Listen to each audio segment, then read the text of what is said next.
And it's good Tuesday afternoon. It is Ryan Belmore here, owner and publisher of What's Up New. Tuesday, November 1st. We are just 1 week away from the general election. It is either flying by or going really slow. Depends, I guess, where you are in this process. But we've been interviewing candidates for the last 30 days. We've interviewed candidates up and down both sides of the aisle. You can find all of our interviews on whatsupnuke.com. If you haven't already voted, which you can early vote, up through Monday, November 7th at your local board of canvassers. You can visit vote.ri.gov and you'll be able to pull up your sample ballot, see all of the great people you're voting for, as well as all of the local and statewide questions on the backside of your ballot. We are making our way through the candidates, and Frank Prozich joins me. Hey, Frank. How you doing, Ryan? Happy Halloween day after. Yeah, exactly. Busy day. We had a bunch of kids last night. That was, you know what I found? It was kind of funny. You know, in past elections, with the amount of negativity we had out there, you would have these costumes of various political individuals. Not one last night. Well, that's good. In police uniforms. I wasn't taken out by handcuffs or anything, but it was good. And kudos to parents out there. Every kid who came to the door was polite. And you know, it was fun to see them because it was just they were out there having fun. Excellent. Well, we're back on the political trail today. We have about 4 or 5 more interviews to do this week to wrap things up. And joining us is Lieutenant Governor Sabina Matos. And how are you, Lieutenant Governor? Great. Thank you so much, Ryan and Frank, for having me here. Thanks for having me. Let's have your Halloween report.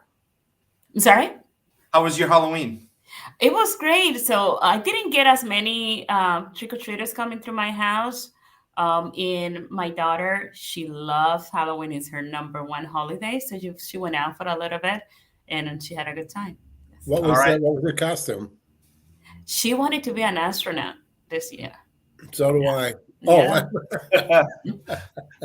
Oh, I think my time has passed me by. All right, Frank.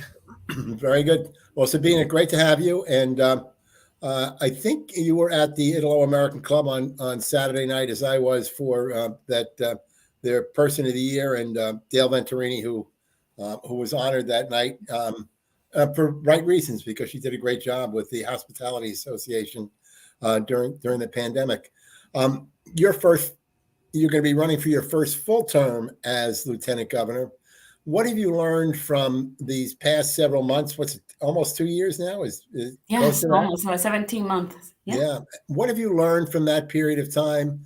And what do you want to make as, because it seems to me that every lieutenant governor charts their own path. There's no portfolio that says you do this or you do that, but really takes on and creates their own vision. What have you learned, and what's your vision going forward?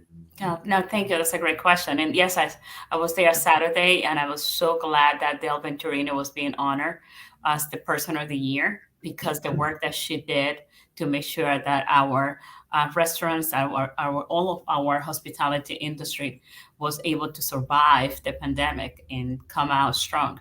It was an amazing task, what she did. So I'm so happy that she's being celebrated. I have been in this role for about 17 months already, and I have learned a lot in this role. But the one thing is, it just goes connected with what I was asked early on, what was going to be my priority as Lieutenant Governor, and I said housing. And what I have learned is that the housing challenge, the lack of affordable housing, the lack of housing at all income level, is an issue that is being felt statewide. At the beginning, I thought it was an issue that was only of the inner city, the metro areas. But the more I travel throughout the state of Rhode Island, I have seen that this is a problem affecting everyone, every single community. So I would say that's the number one thing that I have learned. Moving forward for the next 4 years, if I'm fortunate enough to earn the support of the voters and be reelected for this position, what I'm looking for is to continue my advocacy, my work in housing. I'm also looking into having a stronger presence and advocacy in the area of broadband access, to make sure that every community of the state of Rhode Island has access to reliable broadband internet access. And something else that I'm looking at as another area that I want to do more work as in the next 4 years is going to be around the tourism areas of the state of Rhode Island. I believe that tourism needs a champion here in the state of Rhode Island, and I want to be that champion. That's very interesting, because I don't know that any lieutenant governor that I have seen, and while their priorities have all been good, but have mapped out as specific and some of these areas. And maybe we can break these down a little bit. Yeah. I happen to be usually agree with you relative to affordable housing. I think personally, I think that's the key to a lot of really important things, including economic development. Without affordable housing, you can't attract employees. Then you can't fill the jobs. And so, and then for our seniors, of course, who are on the other end, who are downsizing. What do you think we need to do to improve our situation? Newport is one of only a half a dozen communities in Rhode Island that actually meet the 10% threshold. I'm not even sure if that's a realistic number, 10%. Yeah. But it's only one of a half a dozen. How do we bring everybody else along? Yes. So right now we had also East Providence just added, became the 7th community in the state of Rhode Island that is meeting the 10%. They just have their housing development ribbon cutting last week that makes it the 7th community. What I'm been doing is, what we need to do is to speak to every single community and let them know what affordable housing is. Because what I have found is that when you talk about affordable housing, people have this perception that we're talking about a big project in low income is what we're talking about. And in reality, that's not the case. When we're talking about housing and affordable housing, we're talking about that we need housing at all income levels in the state of Rhode Island, not just low income housing. We need housing at higher end, because once we build more housing, we're going to take the pressure off the market right now, because right now you cannot buy a house, you cannot even rent a house. There's not enough units. So we need to add more units. But what I'm doing is, when I go to those communities that are hesitant about housing or adding more housing, I just ask the question, and I ask them, would you like to have the teachers, your teachers to live in your community? They say yes. Would you like to have the police officers and the firefighters to live in your community? They say yes. And would you like to have the CNAs that has been, and the medical personnel that were our heroes during the pandemic to live in your community? They say yes. And then I bring them the information that those individuals are not able to afford to buy a house in your community. They're not able, in many cases, to rent a property in your community. And this is what we're talking about. That's why I keep saying we need housing at all income levels. So I hear from a few people who are claimed to be housing advocates, who talk about a requirement in the law for certain deed restrictions. I don't know that I've looked at the law so much to see whether that's the case. Are you familiar with that at all? Well, there are a few things that we're working on, and I have to first of all, I have to make sure that I acknowledge and thank Governor McKee for his support of housing. I'm making a commitment of dedicating $250 million for housing. Governor McKee, the Speaker Shikashi, has made housing a priority for him. In this past session, there was a lot of work that was done in order to make sure that we're developing enough units of housing. And so I want to thank the Speaker and also the Senate President Ruggiero, who also has made housing a priority. For the first time in the state of Rhode Island, we have all the leadership of the state of Rhode Island understanding that housing, that we're in a crisis right now when it comes to housing, and this has to be a priority. Some of the legislations and the work that's being taking place right now is one of the Speaker created this housing commission that had several recommendations. One of the recommendations was included in the budget that was approved this year, is to create a division of Department of Housing. And we have, for the first time, a Secretary of Housing here in the state of Rhode Island. But what that's doing is elevating the housing issues to be a cabinet member position that reports to the governor directly. And we needed to make that change. Another of the things that was approved is to have accessible dwelling units throughout the state of Rhode Island. There are some communities that already had legislation to allow for those. The governor always talk about in Cumberland, when he was the mayor of Cumberland, they approved that ordinance, and actually he talks about how his mother is able to live with him because they were able to build a unit. I thought she was paying the mortgage. I wasn't sure. No, they were able to actually build a unit for her right next to his house. And this is something that there are other communities that would like to do this.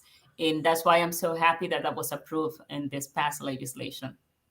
But one of the problems with, I don't know if it's a problem, is that's enabling legislation. So that says to the city of Newport or the town of Westerly or Charlestown or Smithfield that you can do this if you want to. I remember a few years ago going to a Housing Works, their annual luncheon, and listening to a national speaker talk about the real impediment to affordable housing is you need the political will to do that. So these obstacles you can overcome if you want to overcome them.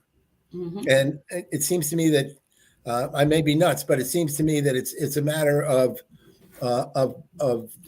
convincing these local leaders that they can't just say affordable housing is great, but not in my backyard. You've got to put it in their backyard. You're correct, Frank. And that's the hardest part of doing this work. And the hardest part, which I'm going to be working and championing in the next 4 years, if the voters support me and re-elect me to this position for the next 4 years, is to continue to work with the municipalities, with the different communities, and to help them understand that their community right now needs to add housing units, affordable housing, housing at all income levels for the people that are right there right now in their community. You have seniors, as you mentioned earlier, that in many cases, they're living in a property that probably they cannot take care of them anymore. It's too big for them to take care of their units. And they were like to downsize, but they don't want to leave their community, right? And if we don't build additional units that those seniors are able to move into, in that once they move into those units, that house that they used to own is going to be available for another family, for someone else to move in. If every community doesn't participate, we're not going to be able to solve the problem. Everyone needs to be part of the solution. I was checking the Warren. They have a really very innovative program that the town administrator and also the planning director are working on to make sure that they take properties of, let's say, as a good example, a very Rhode Island thing, right? Where Benny's used to be, right? It used to be like a flat building, just one-story building, transforming those spaces into a multi-use property that will have commercial retail on the first floor and housing on the second floor.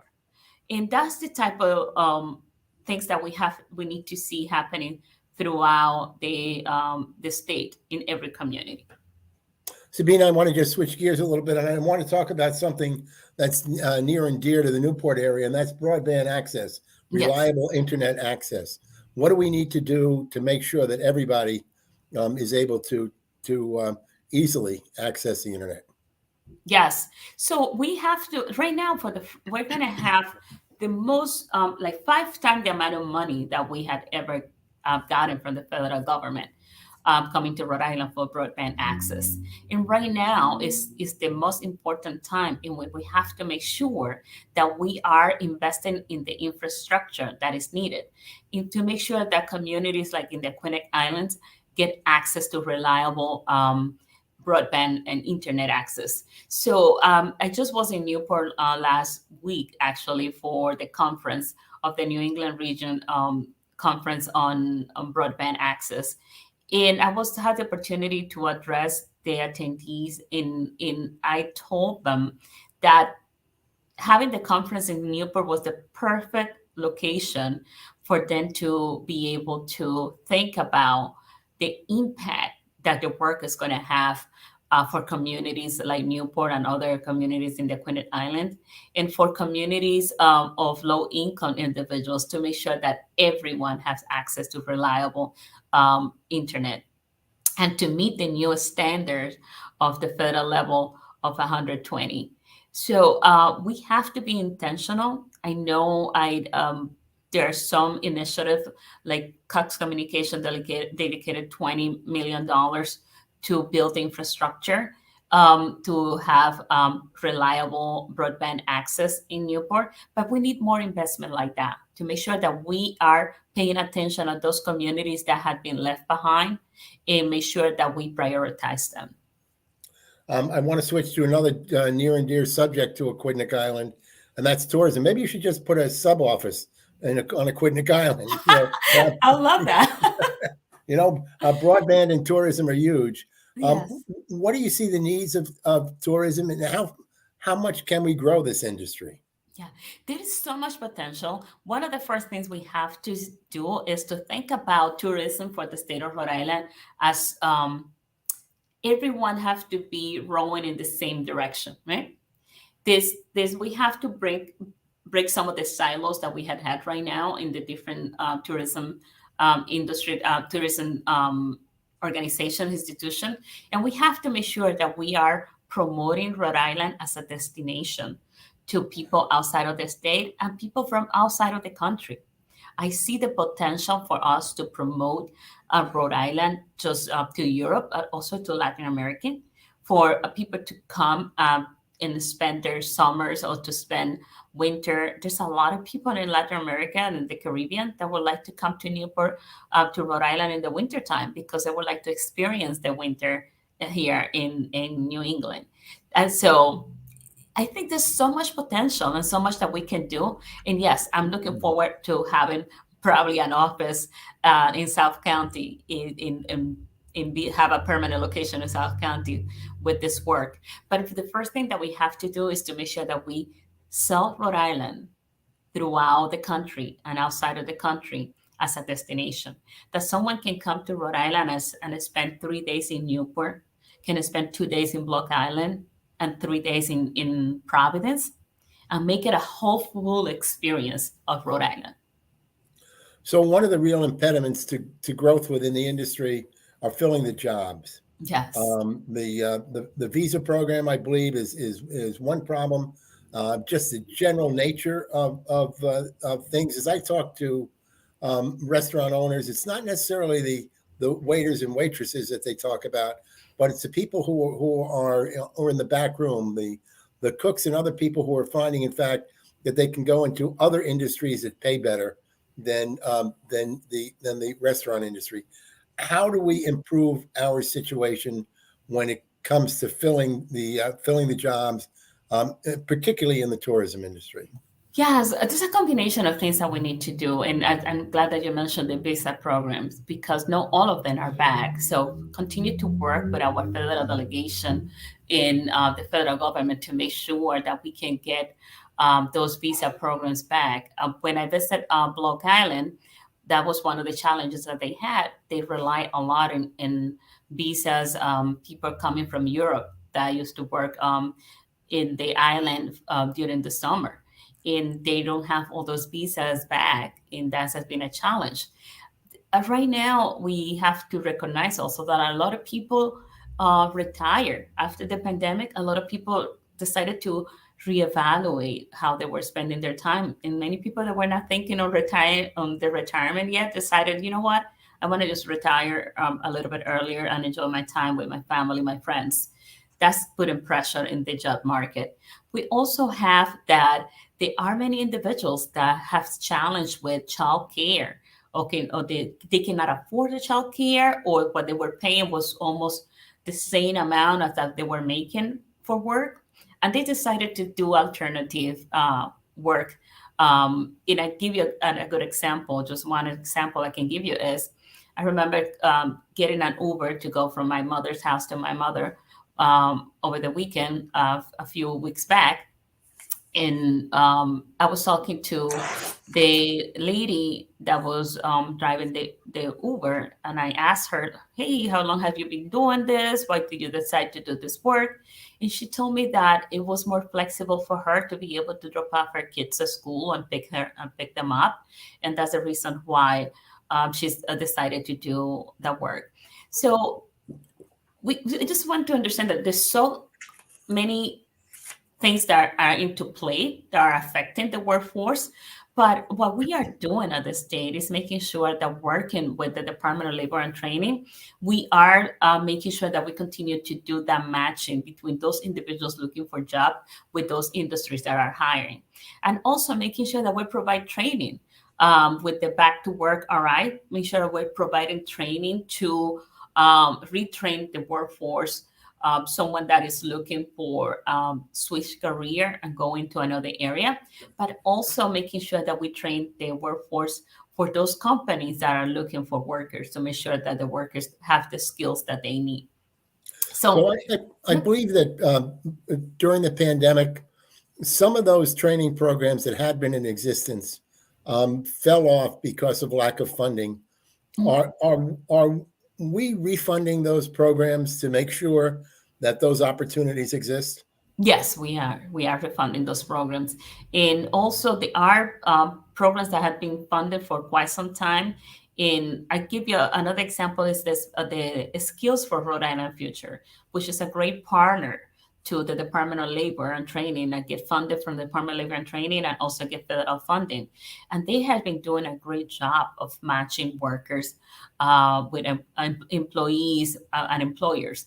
So this is a program that I would like for more people to know about. And kind of in the same line, another program that I'm always promoting in advocating is for a program that the Department of Labor and Training has, which is called WorkShare. And this is a program that is used as a model now throughout the state. Senator Reed has been talking about it throughout the state. And what this program does is allow the companies, or let's say a restaurant is having some challenges and needs to lower the hours that they are open right now for a period of time. Instead of giving layoff to the workers, what they can do is use the WorkShare program, and then with the WorkShare allow them to give them almost like a partial layoff. And that way they can continue to have their employees connected to them, so they don't have to retrain the workforce once they're back to full capacity and want to have their full schedule. So that program is a program that is available, in that I want more people to know about it and take advantage of that program. So I'm a little bit confused by it, but maybe you can help me out. You say it's like a partial layoff. What does that mean? And what does that mean for the employee in terms of any kind of wages? So the wages is a split. Like, let's say someone that was working let's say 5 days a week, right? And the employer needs to cut back on the hours, and say the person is going to work only 3 days a week, right? For 3 days they get paid through the employer. For the other 2 days they get paid through the WorkShare program. So that way they don't lose that connection between the employer and the employee, and the employer doesn't have to retrain someone else. Sabina, let's learn a little bit more about who you are and Yes. how you came to Rhode Island, how you came to this country, from where, what kind of a situation, and your education, and of course you were Providence City Council for a number of years. So we talk about the issues, but let's learn about Sabina. Yeah, thank you. Thank you for that opportunity. So I arrived to the United States in 1994, arrived in New York City first. Stayed there for about 3 months. Then came to Rhode Island, Providence. Loved the city, loved the state. I started working in the jewelry factory when I came here. After after work at the jewelry factory in the evening, I was going to International Institute to learn English. Eventually, I transferred to CCRI, then to Rhode Island College, and graduated with a degree in communications from Rhode Island College. While I was going to school, I did some work started working part time at Citizens Bank. Then after I finished school, I was working full time at Citizens Bank. Then I started working at the local community at a Spanish radio station. I worked for the Annie E. Casey Foundation, a program called Making Connection in Providence, that they had a commitment of $10 million, $1 million per year, to create this program here in Rhode Island. They went actually to 10 different communities throughout the country with this program. After that, I worked for another program that started through the Annie E. Casey Foundation, and it was New Roots Providence. And New Roots Providence was a federally funded program that was connecting faith-based and community-based organizations, making sure that they got the support that they needed to be strong and to continue to provide the services. The work that we provided was grants that they could use to buy computers, softwares, so they could make sure that their nonprofit organization was strong. We provided trainings for the board development, fundraising development for those organizations. And that's the work that I was doing when I ran for office the first time. I ran for city council in Providence since 2010. I had been a member of the Providence City Council. First of all, elected to represent my neighborhood of Olneyville, Silver Lake Valley. And then for my second term, I became the pro tempore. It's kind of like the vice president of the city council. And then for my third term, I became the president of the Providence City Council. And that was the role I was at before I was appointed lieutenant governor. And family? Yes, I have 2 children. My son is 17. My daughter is 12. And I live here in Providence with my 2 kids and my husband, Patrick. And I have a large family. I have extended family. My mother's actually one of 12. So and is she local? Is she in Rhode Island? Yes. Actually, my mother and my grandmother, they live in the same house. It's our 2 family. My grandmother's on the first floor. My mother's on the second floor. And they're local here in Olneyville. Yeah. And what country did you come from? I came from Dominican Republic. Great. Anything else you'd like to add? Anything important that you'd like people to know? I just want to let people know that I'm committed to doing the work. I'm not shy to working hard. I'm going to be, if you give me the opportunity to represent you for the next 4 years in this role, you have my commitment to work really hard and to deliver. Based on the work that the track record that I have, if I can tell you some of the things that I was able to work and get done when I was a member of the city council, I worked to make sure that we were able to have the Water Fire Art Center in my community, to have the Farm Fresh building in my community, to be able to add a new healthcare center, to have hundreds of units of housing in my community. So I just want the voters to know that I have the experience. I know how to bring people together, even people that don't get along, but make sure that everyone put their energy and their attention into what is the important thing, which is what the people of the city or the state of Rhode Island need. And I have that experience, I have that commitment, and I'm looking forward to continuing doing that work. Sabina, I guess I have just one more question, and it's more an observation. Tell me if I'm wrong. It appears that there are more Latinos who have run for office this time than I can remember in the past. Nelly Gorbea ran for governor. You, current lieutenant governor and running for re-election. One of your opponents was also Latino in the primary. We have a general treasurer who is a Latino running.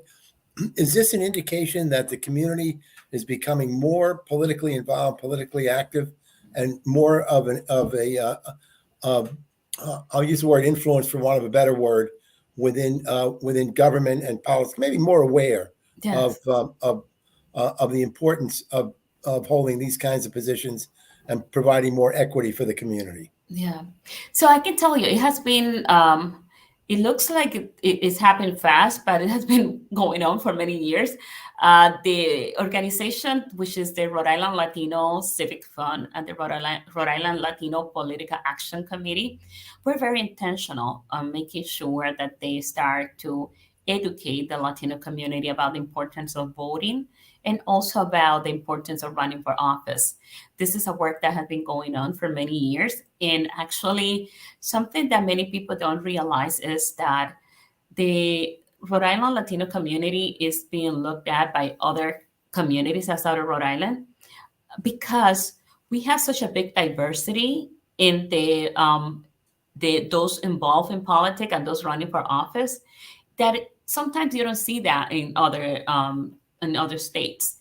Right now, you see I'm Dominican, Nelly Gorbea is Puerto Rican, James Diosa is Colombian, Jorge Lorca is Guatemalan. Most of the time, in any other state, it could be only one group that is elected and that is involved civically. But here in Rhode Island, we have this diversity of communities from the Latin America that are very engaged and active in politics. And I think this is just a reflection of the work that has been done for about 25 years. It's been intentionally building the relationships and educating our community about the importance of being active civically. Sabina, thank you very much this morning, and good luck in the rest of the campaign. It's only a week to go. Thank you, Frank. Thank you for this opportunity. Thank you, Ryan. Ryan, I think you're muted. I see your lips moving, Ryan, but I don't hear any words coming out. Yeah, I hear you. I shut off so everybody didn't have to hear the dogs in the background going nuts. Okay. Because somebody walked by. But we want to thank the Lieutenant Governor for joining us today. If you missed any portion of this interview, you can find it on whatsupnuke.com, and it will also be available as a podcast on there as well. I thought it was good. I thought it was interesting that each lieutenant governor seems to carve out their areas of interest, and it appears that she's really thought this through and picked a couple of really good ones in particular. Broadband, I thought that surprised me, but certainly something really, really important. Housing and tourism. So she's pretty well focused. That's it. All right, Frank. Well, we will do this again real soon. This afternoon, we have Seth Magaziner joining us at 12:30. And at 3 p.m., we have the Middletown Public Schools Building Committee, the co-chairs, joining to chat about why folks should support question 4 and 5 in Middletown and why they should support question 5 in Newport. So Real important. We're coming down. We're coming down to the end, and then I think the last one will be Thursday. Representative Lauren Carson, District 75. Newport. Got a tough election. Lauren has. Yes, she does. We will chat about some of her accomplishments over the last couple years and what she looks forward to accomplishing in the next couple of years to go. Very good. Well, All right, Mr. President. See you less than an hour. See you then. That is Frank President. I am Ryan Belmore. We will be back with another conversation real soon. Keep up with our schedule. Keep up with, go back and compare and contrast candidates, all available on whatsupnuke.com under our election 2022 tab there. Thanks for watching.